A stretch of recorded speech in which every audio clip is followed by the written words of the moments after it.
बरनाले से यहाँ खाद यहाँ नहीं मिलती, कि नहीं मिली। यहाँ लोकल जितनी भी दुकानें हैं वहाँ से किसी दुकान से खाद नहीं मिली। जिला भर में काश्त होने वाली गन्नम की बेहतर पैदावार के लिए किसानों को पहले डीएपी और अब यूरिया खाद के लिए दर बदर होना पड़ रहा है। यूरिया खाद ब्लैक में 2500 रुपए तक फरोख्त की जा रही है। पठानकोट से आया हूँ, उधर दुकानें हैं, उधर ब्लैक मिलिंग करके दे रहे हैं, लेकिन चाय दिया ना 1800 तो मेरी जो सरकारी रेट है वो है 1770 रुपये और मुझे उन लोगों ने 1800 रुपये लाया है।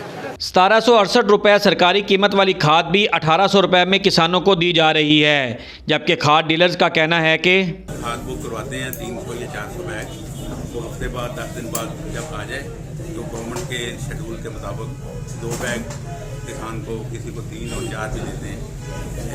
रेट सरकारी रेट जो है 1770 है और 1770 रुपये हम सेल कर रहे हैं। काश्तकारों का कहना है कि सरकारी सतह पर फी एकड़ के हिसाब से ज्यादा खाद मुहैया की जाए। यूरिया खाद सस्ती और वाफर मिकदार में दस्तयाब न हुई तो गन्नम की पैदावार में कमी का खदशा है। कैमरामैन इरफान अली के साथ अमीर उमर चमन, एयरवाई न्यूज़, चिन्योट।